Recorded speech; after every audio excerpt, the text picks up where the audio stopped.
اوعي تستخدمي المنتج ده لشعرك، لانه حرفيا مش هتعرفي تسرحي شعرك بسببه. بدايه كده من تالت اسبوع هيبتدي يطلع لك بيبي هير صغير، فهيبقى شعرك واقف من هنا في كل مكان، مش هتعرفي تسرحي خالص، فهتضطري تكملي بقيه الامبولات علشان خاطر الشعر الصغير ده البيبي هير ده يطول وتعرفي تسرحي شعرك عادي جدا.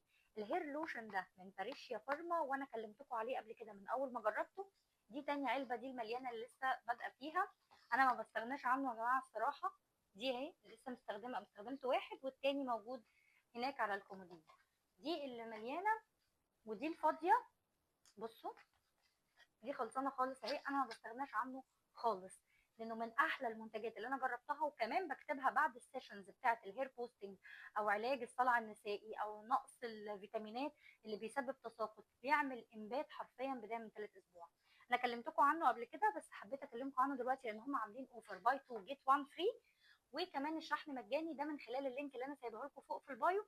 اللي مش بيعرف يتعامل مع اللينكات مفيش مشكله خالص، انا هسيب لكم رقم الواتساب، ابعتوا بس مسج قولوا عايزين لينك العرض بتاع الهير لوشن، هنبعت لكم لينك العرض، واي حد عايز يسال عن اي سؤال ليه علاقه باستخدام المنتج اي حاجه هناك هيساعدوكم جدا. ولو حد فيكم جرب الهير لوشن قبل كده بتاع باريشيا فارما يكتب لي في الكومنتس كان رايه ايه.